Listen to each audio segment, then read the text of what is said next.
Max beer bar में sex racket चलने की सूचना मिलते ही नॉर्दर्न टाउन थाने के सब इंस्पेक्टर भीमा सिंह ने अपने दलबल के साथ वहां छापा मारा। वहां किसी शख्स के जन्मदिन का सेलिब्रेशन हो रहा था। खचाखच भरे हाल में सिगरेट, शराब और तेज परफ्यूम की मिलीजुली गंध फैली हुई थी। घूमते रंगीन बल्बों की रोशनी में अधनंगी बार डांसरों के साथ भौड़े डांस करते मर्द गदर सा मचाए हुए थे। सब इंस्पेक्टर भीमा सिंह हाल में घुसा और चारों ओर एक नजर फेरते हुए तेजी से दहाड़ा, खबरदार कोई अपनी जगह से नहीं हिलेगा। बंद करो यह तमाशा और बत्तियां जलाओ। तुरंत बार में चारों ओर रोशनी बिखर गई। सब कुछ साफ साफ नजर आने लगा। सब इंस्पेक्टर भीमा सिंह एक बार डांसर के पास पहुंचा और उसे ऊपर से नीचे तक देखते हुए एक जोरदार तमाचा उसके गाल पर मारा। वो बार डांसर गिर ही पड़ती कि भीमा सिंह ने उसे बाहों का सहारा देकर थाम लिया और बार मालिक को थाने में मिलने का आदेश देते हुए वो उस बार डांसर को अपने साथ लेकर बाहर निकल गया। भीमा सिंह ने सोचा कि उस लड़की को थाने में ले जाकर बंद कर दे, फिर कुछ सोचकर वो उसे अपने घर ले आया। उस रात वो बार डांसर नशे में चूर भीमा सिंह के बिस्तर पर ऐसी सोई जैसे कई दिनों से न सोई हो। दूसरे दिन भीमा सिंह ने उसे नींद से जगाया और गर्मागर्म चाय पीने को दी। उसने चालाक हिरनी की तरह बिस्तर पर पड़े पड़े अपने चारों ओर नजर फेरी। अपने आप को महफूज जान उसे तसल्ली हुई। उसने कनखियों से सामने खड़े उस आदमी को देखा जो उसे यहाँ उठा लाया था।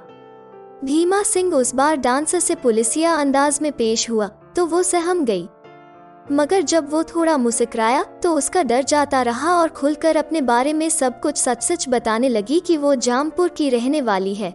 वो पढ़ी लिखी और अच्छे घर की लड़की है। उसके पिता ने उसकी बहनों की शादी अच्छे घरों में की है। वो थोड़ी सांवली थी, इसलिए उसकी अनदेखी कर दी। इससे दुखी होकर वो एक लड़के के साथ घर से भाग गई। रास्ते में उस लड़के ने भी धोखा देते हुए उसे किसी और के हाथ बेचने की कोशिश की। वो किसी तरह से उसके चंगुल से भागकर यहाँ आ गई और पेट पालने के लिए बार में डांस करने लगी। भीमा सिंह बोला, तुम्हारे जैसी लड़कियां जब रंगे हाथ पकड़ी जाती हैं तो यही बोलती हैं कि वे बेकसूर हैं। ठीक है, तुम्हारा केस थाने तक नहीं जाएगा। बस तुम्हें मेरा एक काम करना होगा। मैं तुम्हारा ख्याल रखूंगा। मुझे क्या करना होगा? उस बार डांसर के मासूम चेहरे पर चालाकी के भाव तैरने लगे थे। भीमा सिंह ने उसे घूरते हुए कहा, तुम मेरे लिए मुखबिरी करोगी। उस बार डांसर को अपने बचाव का कोई उपाय नहीं दिखा। वो बेचारगी का भाव लिए एकटक भीमा सिंह की ओर देखने लगी। भीमा सिंह एक दबंग व काया पुलिस अफसर था। रिश्वत लिए बिना वो कोई काम नहीं करता था। जल्दी से वो किसी पर यकीन नहीं करता था। भ्रष्टाचार की बहती गंगा में वो पूरा डूबा हुआ था। लड़कियां उसकी कमजोरी थीं। शराब के नशे में डूबकर औरतों के जिस्म के साथ खिलवाड़ करना उसकी आदतों में शुमार था। भीमा सिंह पकड़ी गई लड़कियों से मुखबिरी का काम कराता था। लड़कियां भेजकर वो मुर्गा फंसाता था। पकड़े गए अपराधियों से केस रफा-दफा करने के एवज में उनसे हजारों रुपए वसूलता था। शराब के नशे में कभी कभी तो वो बाजारू औरतों को घर पर भी लाने लगा था, जिसके चलते उसकी पत्नी उसे छोड़कर मायके में रहने लगी थी। इस बार डांसर को भी भीमा सिंह यही सोचकर लाया था कि उसे इस्तेमाल करके छोड़ देगा, पर इस लड़की ने न जाने कौन सा जादू किया जो वो अंदर से पिघला जा रहा था। भीमा सिंह ने पूछा, तुम्हारा नाम क्या है? रेशमा। जानती हो मैं तुम्हें यहाँ क्यों लाया हूँ? जी नहीं, क्योंकि थाने में औरतों की इज्जत नहीं होती। तुम्हारी मोनालिसा सी सूरत देखकर मुझे तुम पर तरस आ गया है। मैंने जितनी लड़कियों को अब तक देखा उनमें एक सेक्स अपील दिखी और मैंने उनसे भरपूर मजा उठाया, मगर तुम्हें देखकर भीमा सिंह की बातों से अब तक चालाक रेशमा भांप चुकी थी कि यह आदमी अच्छी नौकरी करता है, मगर स्वभाव से लंपट है, मालदार भी है। अगर इसे साथ लिया जाए। रेशमा ने भोली बनने का नाटक करते हुए एक चाल चली। मैं क्या सचमुच मोनालिसा सी दिखती हूँ? रेशमा ने पूछा। तभी तो मैं तुम्हें थाने न ले जाकर यहाँ ले आया हूँ। रेशमा को ऐसे ही मर्दों की तलाश थी। उसने मन ही मन एक योजना तैयार कर ली। एक तिरछी नजर भीमा सिंह की ओर फेंकी और मचलकर खड़ी होते हुए बोली, ठीक है तो अब मैं चलती हूँ सर। तुम जैसी खूबसूरत लड़की को गिरफ्त में लेने के बाद कौन बेवकूफ छोड़ना चाहेगा? तुम जब तक चाहो यहाँ रह सकती हो।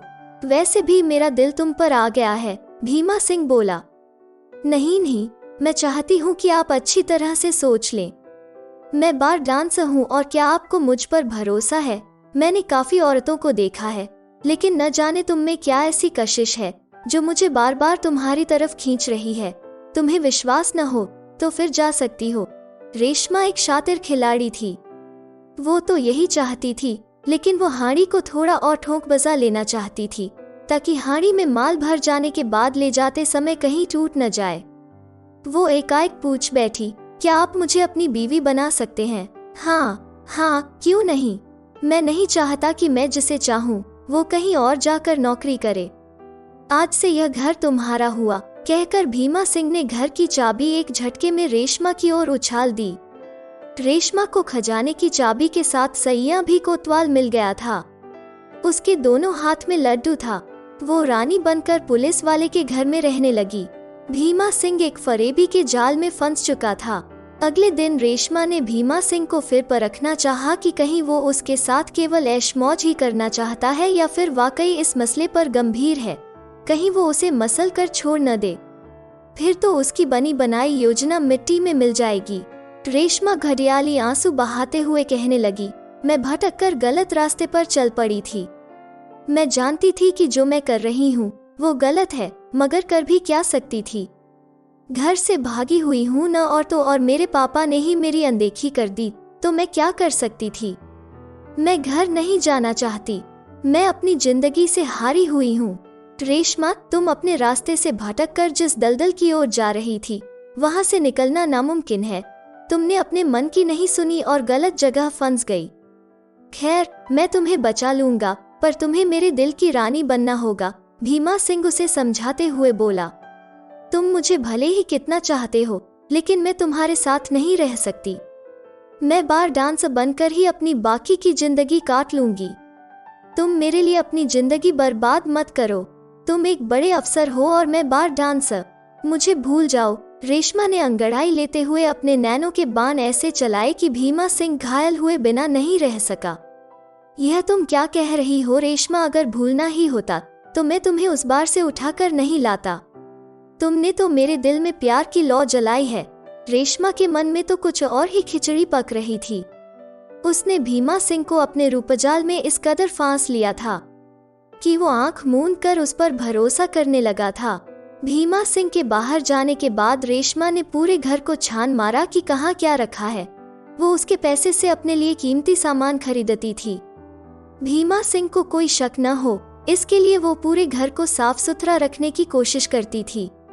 भीमा सिंह को भरोसे में लेकर रेशमा अपना काम कर चुकी थी। अब भागने की तरकीब लगाते हुए एक शाम उसने भीमा सिंह की बाहों में झूलते हुए कहा, एक अच्छे पति के रूप में तुम मिले, इससे अच्छा और क्या हो सकता है। मैं तो जिंदगी भर तुम्हारी बनकर रहना चाहती हूँ, लेकिन कुछ दिनों से मुझे अपने घर की बहुत याद आ रही है। मैं तुम्हें भी अपने साथ ले जाना चाहती थी, मगर मेरे परिवार वाले बहुत ही अडियल हैं। वे इतनी जल्दी तुम्हें अपनाएंगे नहीं। मैं चाहती हूँ कि पहले मैं वहाँ अकेली जाऊँ। जब वे मान जाएंगे तब उन लोगों को सरप्राइज देने के लिए मैं तुम्हें खबर करूँगी। तुम गाड़ी पकड़कर आ जाना।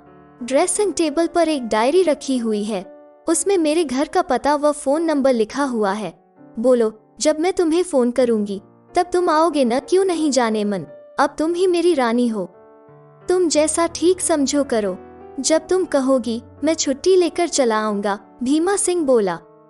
रेशमा चली गई। हफ्ते महीने बीत गए, मगर न उसका कोई फोन आया और न ही संदेश। भीमा सिंह ने जब उसके दिए नंबर पर फोन मिलाया तो गलत नंबर बताने लगा। भीमा सिंह ने जब अलमारी खोली तो रुपए, पैसे, सोने चांदी के गहने वगैरह सब गायब थे। घबराहट में वो रेशमा के दिए पते पर उसे खोजते हुए पहुंचा तो इस नाम की कोई लड़की व उसका परिवार वहां नहीं मिला। भीमा सिंह वापस घर आया, फिर से अलमारी खोली, देखा तो वहां एक छोटा सा पर्चा रखा मिला जिसमें लिखा था, मुझे खोजने की कोशिश मत करना। तुम्हारे सारे पैसे और गहने मैंने पहले ही गायब कर दिए हैं।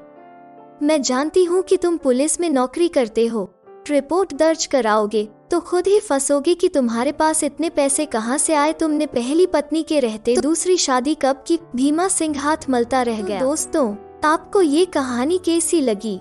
प्लीज लाइक करें और रोज नई कहानियों के लिए चैनल को सब्सक्राइब जरूर करें। धन्यवाद।